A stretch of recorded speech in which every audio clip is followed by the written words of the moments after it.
السلام عليكم ورحمة الله وبركاته. بسم الله الرحمن الرحيم.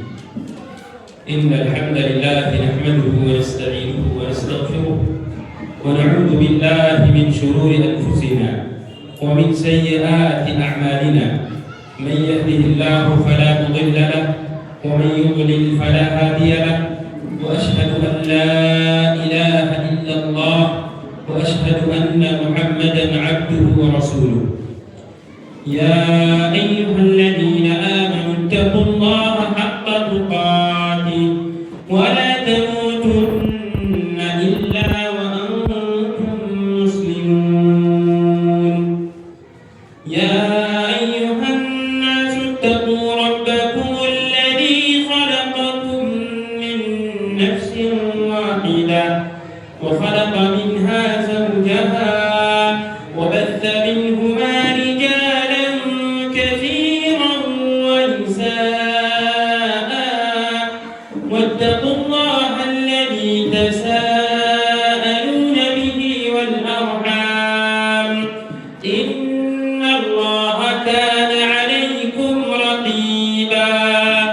يا أيها الذين آمنوا اتقوا الله وقولوا قولا سديدا يصلح لكم أعمالكم ويغفر لكم ذنوبكم ومن يطع الله ورسوله فقد فاز فوزا عظيما. أما بعد، فإن خير الحديث كتاب الله وخير الهدي هدي محمد صلى الله عليه وسلم وشر الأمور محدثاتها وكل محدثة بدعة وكل بدعة ضلالة وكل ضلالة في النار. أما بعد، فقد أرشد الباري في محكم تنزيله: أعوذ بالله من الشيطان الرجيم. بسم الله الرحمن الرحيم. ولقد بعثنا في كل أمة رسولا أن اعبدوا الله واجتنبوا الطاغوت. رب اشرح لي صدري ويسر لي أمري واحلل عقدة من لساني يفقهوا قولي. رب زدني علما. اللهم علمنا ما ينفعنا وزدنا علما. আজকে সভা যোগ্যতম সভাপতি মহাশয়, মঞ্চে উপস্থিত ফজিলাতুল শেখ আব্দুল হামিদ আল ফৈদি, খোরাবাস মাদ্রাসা সালেফিয়া, ফজিলাতুল শেখ আর অন্যান্য উলামায়ে কেরাম এবং আমার সামনে বসে থাকা অত্র এলাকার দিন দরদি ভাই ও বাবা জীবন ও পর্দার আড়ালে মা বোনেরা, আমি সর্বপ্রথমে আল্লাহ রাব্বুল আলামিনের শুকরিয়া আদায় করব। তারপরে শেখ রুহুল কুদ্দুস নদভী হাফিজাহুল্লাহ, যিনি এই প্রতিষ্ঠানকে এবং আজকে এই মহতি সভাকে আয়োজন করেছেন, তার সাথে সাথে আমি ফজিলাতুল শেখ আব্দুল হামিদ আল ফৈদি হাফিজাহুল্লাহ ওনারও শুকরিয়া আদায় করব, যিনি আমাকে এখানে আসার জন্য উদ্বুদ্ধ করেছিলেন। সম্মানিত উপস্থিতি, আমাদেরকে সফলতা অর্জন করতে হবে। আমাদেরকে সফলতা অর্জন করতে হবে কোথায়? দুনিয়া এবং আখিরাত, দুই জায়গাতেই সফলতা অর্জন করতে হবে। পৃথিবীতে বেশিরভাগ মানুষ হয়তো দুনিয়াতে সফল,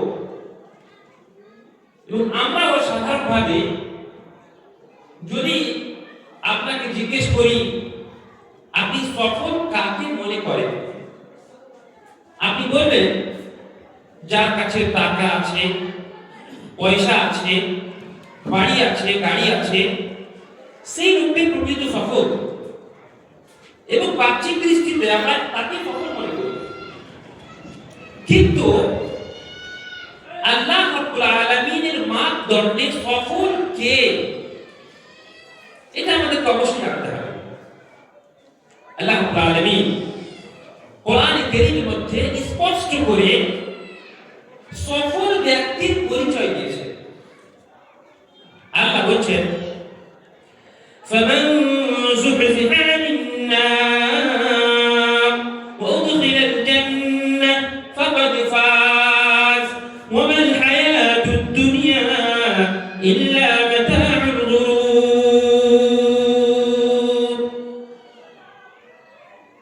فمن زحزح عن النار যে ব্যক্তিকে জাহান্নাম থেকে দূরে সরিয়ে দেওয়া হলো, ওয়াদখিলাল জান্নাহ এবং জান্নাতে প্রবেশ করিয়ে দেওয়া হলো, সে হচ্ছে প্রকৃত সফল। আমরা প্রায় প্রতিদিন যারা নামাজ পড়ি আল্লাহর কাছে ইহকাল ও পরকালের সফলতা চাই, কিন্তু হয়তো আমরা বুঝতে পারি না কিভাবে। যেমন আমরা সবাই দোয়া করি, ربنا آتنا في الدنيا حسنة وفي الآخرة حسنة وقنا عذاب النار। সবাই মুখস্থ আমাদের, এবং সবাই আমরা যখনই হাত তুলি আল্লাহর কাছে, তো প্রথমে এই দোয়া বের হয়, রব্বানা আতিনা ফিদ দুনিয়া হাসানা, হে আমাদের প্রতিপালক, তুমি আমাদেরকে পৃথিবীর সফলতা দাও। ফিদ দুনিয়া, এটাকে প্রথমে ফিদ দুনিয়া, পৃথিবীর যে সফলতা আছে সেই সফলতাকে আমরা চাই। পৃথিবীর সফলতা বলতে কি? পৃথিবীর সফলতা বলতে আমরা সাধারণভাবে যে সফলতা মনে করি, নেক স্ত্রী হতে পারে, ভালো গাড়ি হতে পারে, বাড়ি হতে পারে, সম্মান হতে পারে, মর্যাদা হতে পারে, এবং পৃথিবীতে চলার জন্য যা কিছু প্রয়োজন সেটাই হচ্ছে পৃথিবীর সফলতা। ওয়াফিল আখিরাতি হাসানা, তার সাথে সাথে আমরা আল্লাহ রাব্বুল আলামিনের কাছে চাই, হে আমাদের প্রতিপালক, আমাদেরকে আখিরাতেও সফলতা প্রদান করো। আখিরাতের সফলতা কি? ফামান যুহজিহা আনিন নার, যে ব্যক্তিকে জাহান্নাম থেকে বাঁচিয়ে দেওয়া হলো, দূরে সরিয়ে দেওয়া হলো এবং জান্নাতে প্রবেশ করিয়ে দেওয়া হলো, সেই ব্যক্তি হচ্ছে সফল। ওয়াবিনা আযাবান নার, হে আল্লাহ, আমাদেরকে তুমি জাহান্নামের আগুন থেকে পরিত্রাণ দাও, নাজাত দাও। এই দোয়া আমরা আল্লাহ তাআলার কাছে করি। সম্মানিত উপস্থিতি, আমরা জানতে পারলাম যে আমাদেরকে সফলতা অর্জন করতে হবে ইহকাল ও পরকালে, এবং পরকালের সফলতাই হচ্ছে আসল সফলতা, এবং সেটা হচ্ছে জাহান্নাম থেকে বাঁচা এবং জান্নাতকে পাওয়া। এটা আমাদের কাছে স্পষ্ট। সম্মানিত উপস্থিতি, এবার জান্নাতকে পেতে গেলে জান্নাতে যাওয়ার কাজ করতে হবে। জান্নাত আল্লাহ রাব্বুল আলামিন কার জন্য তৈরি করে রেখেছেন এটা আমাদেরকে জানতে হবে। আল্লাহ রাব্বুল আলামিন কোরআনে কারীমের মধ্যে একাধিক জায়গাতে বলেছেন যে জান্নাত শুধুমাত্র মুত্তাকিনদের জন্য রয়েছে। আল্লাহ বলেন, ওয়াসারি'ু ইলা মাগফিরাতিন মিন রাব্বিকুম ওয়া জান্নাতিন 'আরদুহা আস-সামাওয়াতু ওয়াল আরদ উ'ইদ্দাত লিল মুত্তাকিন। সেই মাগফিরাত, সেই ক্ষমার দিকে তাড়াতাড়ি করে তোমরা এসো, সেই জান্নাতের দিকে তাড়াতাড়ি করে তোমরা ধাবিত হও, সেই সফলতার দিকে তোমরা তাড়াতাড়ি ধাবিত হও। এসো, দৌড়িয়ে এসো। যে জান্নাতের কথা, আরদুহা আস-সামাওয়াতু ওয়াল আরদ, তার দূরত্ব, তার ডিসটেন্স হচ্ছে জমিন এবং আসমানে যতটা ডিসটেন্স দেখছেন অতটা। এই জান্নাত কার জন্য তৈরি করা হয়েছে? উ'ইদ্দাত লিল মুত্তাকিন, মুত্তাকিনদের জন্য, পরিষ্কার ব্যক্তিদের জন্য, যার ভিতরে আল্লাহর ভয় আছে তার জন্য এই জান্নাতকে তৈরি করা হয়েছে। সুতরাং আমি নিজেকে, তারপর আপনাদের সকলকে নিজের ভিতরে আল্লাহর ভয় সৃষ্টি করার ওসিয়ত করব। উসিকুম ওয়া নাফসি আওয়ালান বিতাকওয়াল্লাহ আযজা ওয়া জাল। আপনারা সকলেই আল্লাহকে স্মরণ করে ভয় করুন। ইত্তাকিল্লাহ,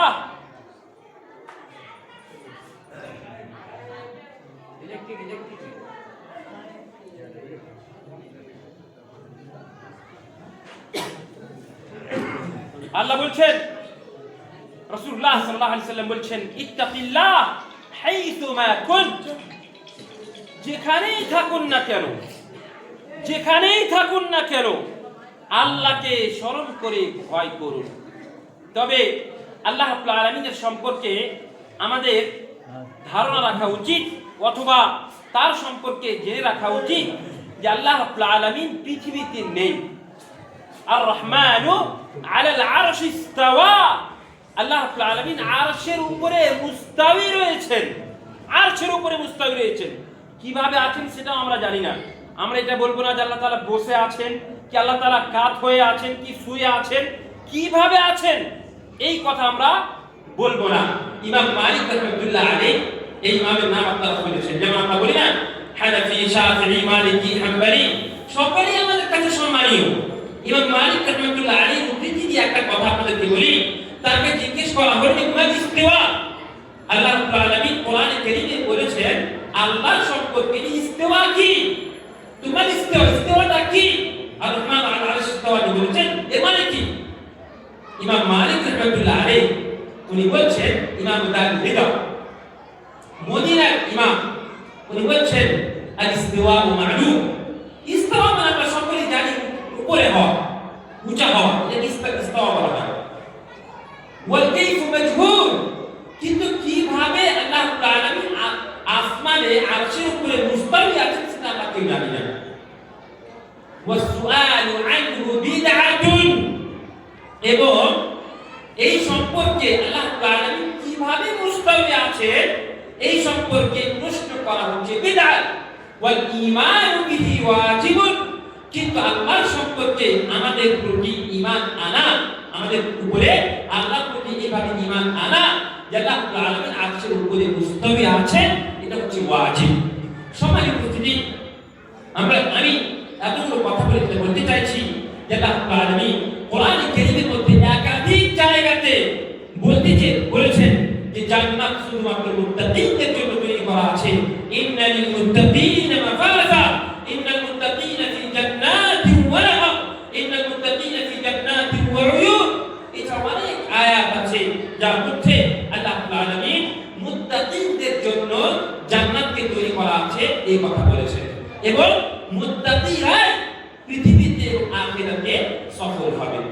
সম্মানিত উপস্থিতি, আমি যে বিষয় নিয়ে বিশেষ করে কয়েকটা কথা বলবো সেটা হচ্ছে দাওয়াতের গুরুত্ব এবং ফজিলত। দাওয়াত, আপনারা যারা এখানে বসে আছেন তারা অত্যন্ত সম্মানীয় ব্যক্তি। আপনারা সকলে আল্লাহকে ভালোবাসেন, আল্লাহ রাসূল সাল্লাল্লাহু আলাইহি ওয়াসাল্লামকে ভালোবাসেন, দ্বীন ইসলামকে ভালোবাসেন, ঈমানকে ভালোবাসেন, ইসলামকে ভালোবাসেন। তার জন্য আপনারা এখানে এসেছেন। রাসূলুল্লাহ সাল্লাল্লাহু আলাইহি ওয়াসাল্লামের ভালোবাসা আপনাদের ভিতরে আছে, তার জন্য আপনারা এখানে এসেছেন। এই ভালোবাসা আসলো কোথা থেকে? এই ভালোবাসা আপনি কোথা থেকে পেলেন? এই ভালোবাসা আপনি পেয়েছেন কোরআন এবং হাদিসের মাধ্যমে, কোরআন এবং হাদিসের মাধ্যমে। তাহলে কোরআন এবং হাদিসের মধ্যে কি লেখা আছে, কোরআন এবং হাদিসকে কিভাবে মানতে হবে? দেখেন, আমরা যদি দেখতে চাই যে আমরা কিভাবে এই জায়গাতে পৌঁছেছি, তাহলে জানতে পারবো যে কোনো মানুষের হাত তার পিছনে রয়েছে। আপনি তো এমনি চলে আসেননি, আপনাকে কেউ বলেছে যে আপনাকে নামাজ পড়তে হবে, আপনাকে কেউ বলেছে আপনাকে তাওহীদ নিজের জীবনে বাস্তবায়ন করতে হবে, আপনাকে কেউ বলেছে আল্লাহকে ভালোবাসতে হবে, আপনাকে কেউ বলেছে রাসূলুল্লাহ সাল্লাল্লাহু আলাইহি ওয়াসাল্লামকে ভালোবাসতে হবে। যে বলেছে তাকে দাঈ ইলাল্লাহ বলা হয়। যে বলেছে আপনাকে, যার মাধ্যম দিয়ে আপনি এখানে পৌঁছেছেন, যার মাধ্যম দিয়ে আপনি নিজেকে সহি আকীদার অনুসারী মনে করছেন, সেই লোকটা হচ্ছে দাঈ। এবং আল্লাহ রাব্বুল আলামিন পৃথিবীতে যতগুলো আম্বিয়া কিরামদেরকে পাঠিয়েছিলেন, সমস্ত আম্বিয়া কিরামের দায়িত্ব, তাদের কর্তব্য একটাই ছিল, অন্য কিছু ছিল না। আল্লাহ রাব্বুল আলামিন কোরআনে কারীমের মধ্যে বলেন, ওয়ামা ওয়ালাকাদ বা'আথনা ফী কুল্লি উম্মাতির রাসূলা আন ইবুদুল্লাহা ওয়াজতানিবুত তাগুত। আমি প্রত্যেকটা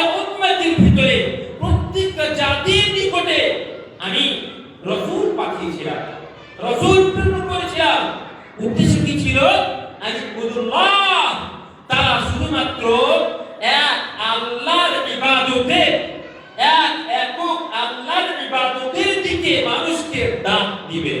মানে তাওহীদুল উলুহিয়্যা, বিশেষ করে ভালো করে শুনুন, এটা তাওহীদ তিন প্রকার আমাদেরকে জানা দরকার। তাওহীদ, যে তাওহীদকে নিয়ে আজকে আমরা গর্ব করছি, তার তিন প্রকার আছে। তার মধ্যে তাওহীদুল উলুহিয়্যা, এটা হচ্ছে গুরুত্বপূর্ণ, সবগুলি গুরুত্বপূর্ণ, কিন্তু বিশেষ করে আল্লাহ রাসূল সাল্লাল্লাহু আলাইহি ওয়াসাল্লাম এবং আম্বিয়া কিরামেরা যে তাওহীদের দিকে মানুষকে ডাক দিয়েছিলেন, সেই তাওহীদ হচ্ছে তাওহীদুল উলুহিয়্যা। মানে এক আল্লাহর দিকে মানুষকে ইবাদতের দিকে আহ্বান করা, এক আল্লাহর ইবাদতের দিকে মানুষকে আহ্বান করা, এটাই হচ্ছে তাওহীদুল উলুহিয়্যা। দেখেন, মুশরিকিন মক্কা যারা ছিল, তারাও কি আল্লাহর ইবাদত করবে কিভাবে? তারা আল্লাহর ইবাদত করতে এমনটা ছিল না, করত, কিন্তু তারা মুশরিক ছিল। আপনারা জানেন যে কাবার ভিতরে 307টা মূর্তি ছিল। তারা কি বলতো? এই মূর্তিটা আমাকে খাদ্য দেয় না, কি বলতো? রুজি দেয় না, কি বলতো? এটা বলতো না তো? তারা কি বলতো না যে এর জন্য স্থির খেতে বলতো না? তারা কি বলতো?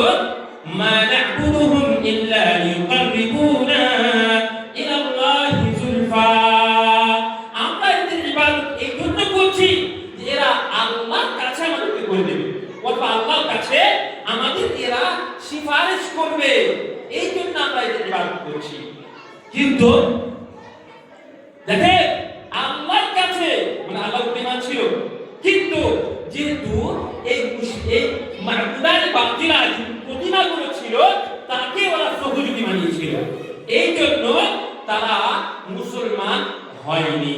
সমাজের উপস্থিতি, তাওহীদ এমন একটা বিষয়, দাওয়াত এমন একটা বিষয়, যেটা আমাদেরকে সকলকে বাস্তবায়ন করতেই হবে। আপনারা এখানে এসেছেন, ইবনে তাইমিয়া রাহমাতুল্লাহ আলাইহি, আপনারা অবশ্যই নাম শুনেছেন, ইমাম ইবনে তাইমিয়া রাহমাতুল্লাহ আলাইহি আকীদার বিষয়ে ওনার অনেকগুলো বই পুস্তক রয়েছে।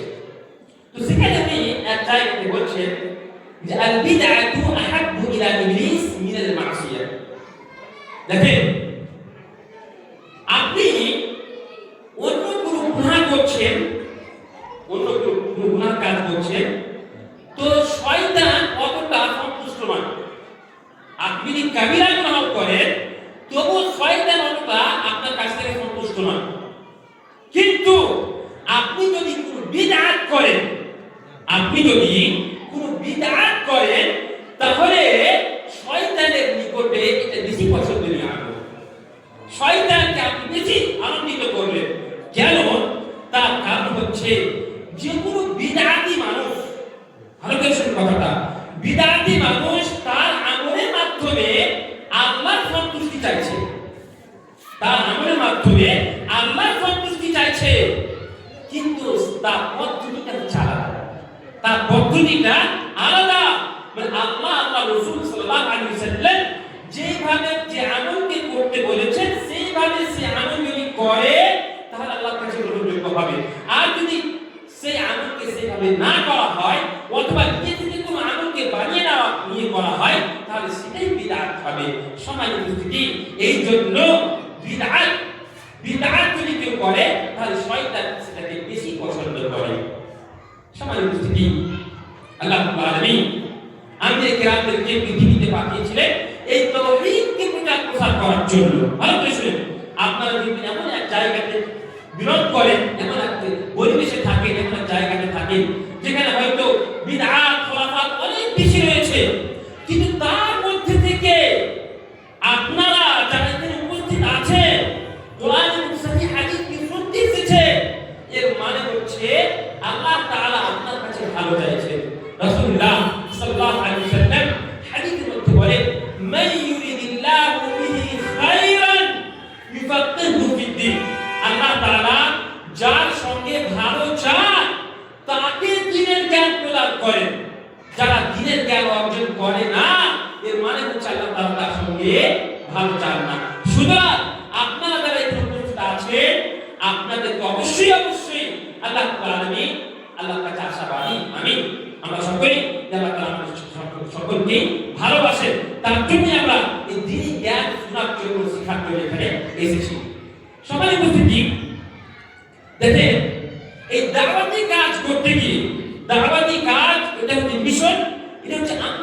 আজকের বিষয়। নূহ আলাইহিস সালাম পৃথিবীর সর্বপ্রথম রাসূল নূহ আলাইহিস সালাম, তিনি থেকে নিয়ে আমাদের আখিরি নবী জনাব মুহাম্মদুর রাসূলুল্লাহ সাল্লাল্লাহু আলাইহি ওয়াসাল্লাম পর্যন্ত যতগুলো নবী এসেছেন সবারই দায়িত্ব এবং কর্তব্য ছিল তারা নিজেদের উম্মতকে, নিজেদের জাতিকে, কওমকে তাওহীদের দিকে ডাক দিবেন। সবারই দায়িত্ব ছিল। তাহলে আমাদের দায়িত্ব এবং কর্তব্য হচ্ছে আমরাও মানুষকে সর্বপ্রথমে তাওহীদের দিকে ডাক দেব। যদি আমরা তাওহীদ বাদ দিয়ে প্রথমে নামাজের কথা বললাম, প্রথমে আমি হজের কথা বললাম, প্রথমে অন্য কোন ইবাদতের কথা বললাম, আর তার ভিতরে তাওহীদ নেই, তাহলে সেই আমলটা আল্লাহর কাছে গ্রহণযোগ্য হবে না। এক উদাহরণ দিয়ে আপনাদেরকে মনে করেন একটা ইনারা আছে, ইনারা জানেন না, একটা কুয়া যেখান থেকে পানি দড়ি দিয়ে পানি তোলানো হয়। ওই ইনারাতে, ওই কুয়াতে যদি একটা কুকুর মরা কুকুর পড়ে থাকে, মনে করেন একটা মরা কুকুর পড়ে আছে, আর আপনি ওই ইনারা বা ওই কুয়ার পানিকে আপনি বালতি দিয়ে টেনে বের করে যাচ্ছে, তো আপনার ওই কুয়াটা ওটা কি পরিষ্কার হবে? ততক্ষণ পর্যন্ত তার ভিতরে যে নোংরা পচা কুকুরটা পড়ে আছে সেটাকে যতক্ষণ পর্যন্ত আপনি না উঠিয়ে ফেলবেন ততক্ষণ পর্যন্ত আপনার সেই কুয়াটা পরিষ্কার হবে না, পবিত্র হবে না। তেমনই ভাবে আপনি আল্লাহর ইবাদত যতই করুন না কেন, যদি আপনার ভিতরে শিরক থাকে, তাহলে আল্লাহ রাব্বুল আলামিন আপনার এই আমল গ্রহণ করবেন না। এমনকি রাসূলুল্লাহ সাল্লাল্লাহু আলাইহি ওয়াসাল্লাম পর্যন্ত যদি শিরকের একটা আমল করতেন তাহলে তার সমস্ত আমল নষ্ট হয়ে যেত। আল্লাহ স্বয়ং কোরআনে বলতে বলেছেন, লা ইন আশরাকতা লা ইয়াহবাতান্না আমালুক, আপনি যদি শিরক করেন তাহলে আপনার সমস্ত আমল ধূলিসাৎ হয়ে যাবে। সম্মানিত উপস্থিতি, এই তাওহীদের দিকে মানুষকে ডাক দেওয়া, এই দাওয়াতি মিশনকে চালানো, দাওয়াতি কাজ করা, এটা হচ্ছে আমাদের গ্রামের দায়িত্ব, কর্তব্য। আমরা সকলেই দায়ী এবং সর্বপ্রথমে আপনাকে নিজের নফস থেকে আরম্ভ করতে হবে। আপনি সর্বপ্রথমে নিজের নফস থেকে শুরু করেন। আপনি প্রথমে মুওয়াহহিদ হন, তাওহীদকে নিজের জীবনে বাস্তবায়ন করেন। আপনি নিজেকে বিদআত থেকে বাঁচান, নিজেকে আপনি শিরক থেকে বাঁচান, নিজেকে আপনি মাসিয়াত থেকে বাঁচান, গুনাহ থেকে বাঁচান। তারপরে আপনি আপনার আত্মীয় স্বজন যারা আছে তাদেরকে বাঁচান। আল্লাহ তাআলা কি বলছেন? ইয়া আইয়ুহাল্লাযীনা আমানু কু আনফুসাকুম আহলিকুম নারা, হে ঈমানদাররা, তোমরা নিজের নফসকে এবং নিজের আহলে আয়ালকে, নিজের পরিবারকে জাহান্নামের আগুন থেকে বাঁচাও। তাহলে প্রথমে নিজেকে বাঁচতে হবে। আপনি বলেন তো, আপনি কি চাইবেন যে আপনি জান্নাতে যান আর আপনার পরিবার, আপনার সন্তান সন্ততিরা জাহান্নামে যান? এটা কি আপনি চাইবেন? আপনি কখনো চাইবেন না এটা। এবং আল্লাহ রাসূল সাল্লাল্লাহু আলাইহি ওয়াসাল্লাম সবথেকে বড় দয়ালু ছিলেন আমাদের প্রতি, উম্মতের প্রতি। আল্লাহ তাআলা কোরআনের মধ্যে স্বয়ং বলেছেন। সুতরাং আপনি যখন চাইছেন না যে আপনার পরিবার জাহান্নামে যাক, আপনি চাইছেন আপনার সঙ্গে আপনার পরিবার জান্নাতে যাক, সুতরাং আপনাকে আপনার পরিবারকে জাহান্নামের আগুন থেকে বাঁচার কথা বলতে হবে। আল্লাহ কোরআনের মধ্যে নবী সাল্লাল্লাহু আলাইহি ওয়াসাল্লাম কি বলেছেন? ওয়ানদির আশীরাতাকাল আকরাবিন, হে নবী, আপনার আত্মীয় স্বজনদেরকে আপনি জাহান্নামের আগুন থেকে বাঁচান। সম্মানিত উপস্থিতি, এই এলাকা যেখানে আপনারা থাকছেন, এখানে বিদআত ভরে আছে, খুরাফাতের মধ্যে বেশি। সুতরাং এখানে আপনাদের দায়িত্ব, আপনাদের কর্তব্য আরো বেশি বেড়ে যায়। আপনি যদি একটা লোককে তাওহীদের দিকে নিয়ে আসতে পারেন, রাসূলুল্লাহ সাল্লাল্লাহু আলাইহি ওয়াসাল্লাম বলেছেন, লা ইয়াহদিয়াল্লাহু বিকা রাজুলান ওয়াহিদান খায়রুল লাকা মিন হুরুন নাম। এক ব্যক্তি যদি আপনার মাধ্যমে হিদায়াত পেয়ে যায়, তাহলে লাখ মানে সবথেকে দামি পৃথিবীর যে বস্তু রয়েছে তার থেকে বেশি ভালো কাজ আপনি বলে বা তার থেকে বেশি আপনি নেকি পাবেন ইনশাআল্লাহ তাআলা। আরো বলছেন, নাব্বাল্লাহু মান সামি'a মাকালাতি ফাহাযবাহা কুম আদাহা কামা সামি'াহা ফারুবা মুবাল্লিগিন ওয়া আলা সামি'in।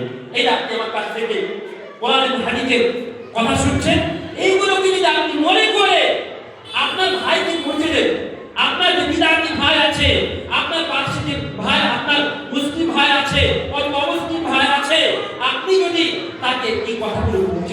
তাহলে কিয়ামতের দিন আল্লাহ রাব্বুল আলামিন আপনার চেহারাকে অত্যন্ত সুন্দর বানিয়ে দিবেন, আলোকিত চেহারা করে দিবেন।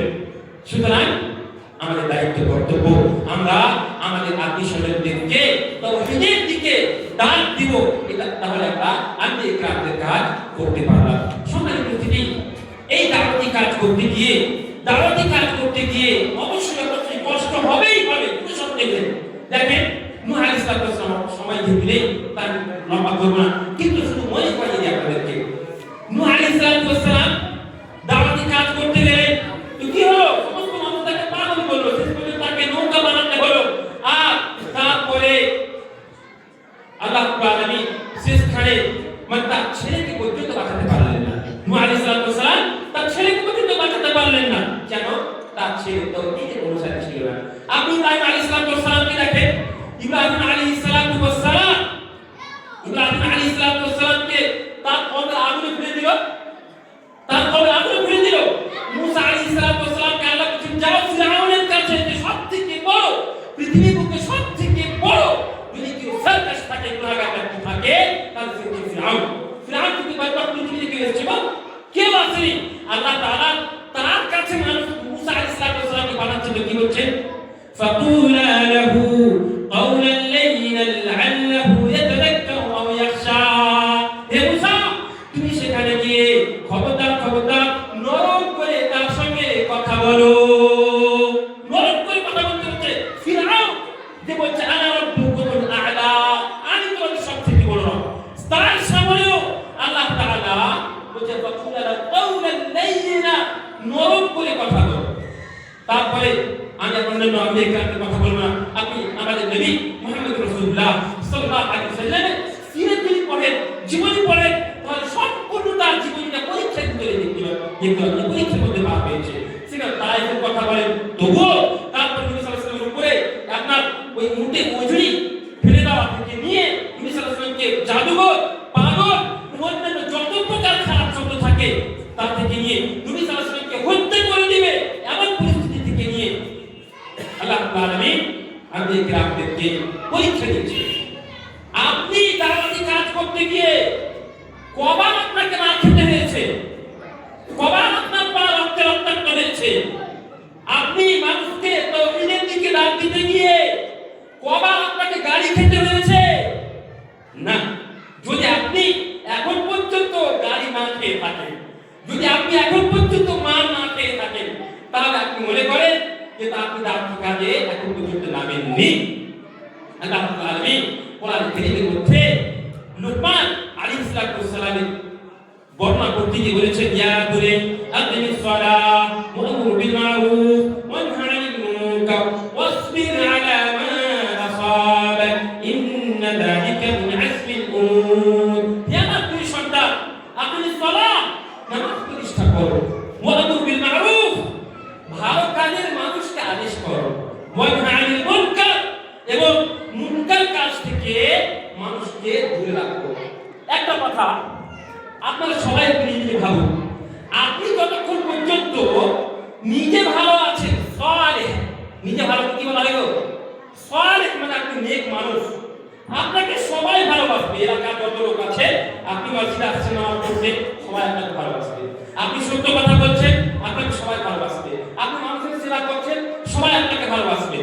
কিন্তু আপনি যখনই, ভালো করেছেন কথাটা, আপনি যখনই মানুষের ভিতরে আমর বিল মারুফ ওয়া নাহি আনিল মুনকার মানে ভালো কাজের আদেশ দেওয়া, অসৎ কাজ থেকে মানুষকে বিরত থাকার কথা বলতে যাবেন, তখনই আপনার শত্রু হয়ে যাবে, হবেই হবে। ইন্না যালিকা মিন আজমিল উমুর, এটা আল্লাহ তাআলা কোরআনের মধ্যে বলে দিয়েছেন। সুতরাং দাওয়াতি কাজ এটা হচ্ছে আম্বিয়া কিরামদের বিষয়, দাওয়াতি কাজ এটা হচ্ছে আম্বিয়া কিরামদের দায়িত্ব। আমরা সকলেই এখানে আপনারা যারা বলছেন সকলেই দায়ী, আমরা সকলেই দায়ী। এই এলাকাবাসী আপনারা আপনাদের দায়িত্ব, আপনাদের কর্তব্য আরো বেশি হয়ে যায়। আপনাদেরকে আম্বিয়া কিরামদের বড় আরেকটি হতে হবে, আপনাদেরকে আরো বেশি বেশি করে দাওয়াতি কাজ করতে হবে, তবে আপনাদের এই এলাকা থেকে শিরক এবং বিদআত মুক্ত সমাজ গঠন হবে ইনশাআল্লাহ তাআলা। সময় যেহেতু সংকীর্ণ, আমি আমার কথা লম্বা করছি না। পরিশেষে আমি যে কথা বললাম তার সারাংশ বলে আমার বক্তব্য নিতে হবে ইনশাআল্লাহ তাআলা। সমাজের উপস্থিতি, সর্বপ্রথম আপনাদেরকে আমি বললাম যে আমাদেরকে ইহকাল ও পরকালে সফলতা অর্জন করতে হবে। আর ইহকাল ও পরকালে সফলতা অর্জন করার মানে হচ্ছে পৃথিবীতে ভালো জীবনযাপন এবং আখিরাতে জাহান্নাম থেকে মুক্তি ও জান্নাতে প্রবেশ করা। আমাদের সফলতার অর্থ জাহান্নাম থেকে মুক্তি এবং জান্নাতে প্রবেশ করা। আরো জানতে পারলাম যারা মুত্তাকি হবে, পরহেজগার হবে, আল্লাহর ভয় যার ভিতরে থাকবে, তারাই আল্লাহকে বেশি ভয় করতে পারবে এবং তারাই প্রকৃতভাবে মুত্তাকি, পরহেজগার এবং তারাই জান্নাতে যাবে। আরো আমরা জানতে পারলাম যে আমাদেরকে দাওয়াতি কাজ করতে হবে এবং তাওহীদকে নিজের জীবন বাস্তবায়ন করতে হবে, নিজেকে ঠিক করতে হবে। তাওহীদকে প্রথমে নিজের ভিতরে বাস্তবায়ন করতে হবে, এক আল্লাহর ইবাদত করতে হবে।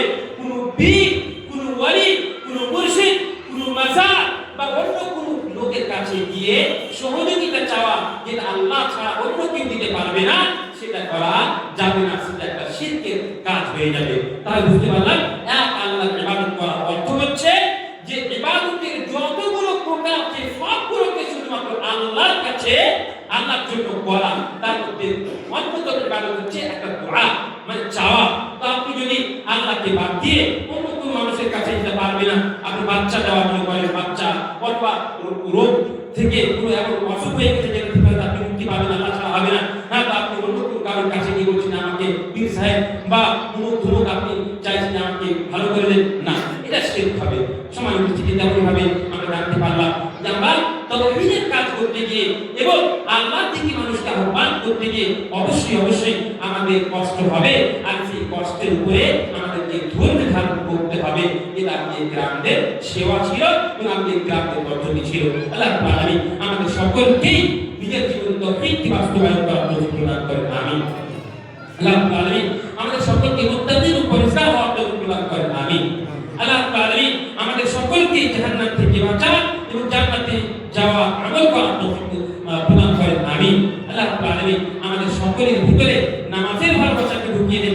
আমরা যেন রাসূলুল্লাহ সাল্লাল্লাহু আলাইহি ওয়াসাল্লামকে সঠিকভাবে সাহাবায়ে কিরামদের পদ্ধতিতে ভালোবাসতে পারি, তার তৌফিক প্রদান করেন, আমিন। ওয়া আখিরু দাওয়ানা আলহামদুলিল্লাহি রাব্বিল আলামিন ওয়া সাল্লাল্লাহু ওয়া সাল্লাম আলা নাবিয়িনা মুহাম্মদ। ওয়াসসালামু আলাইকুম ওয়া রাহমাতুল্লাহি ওয়া বারাকাতুহু।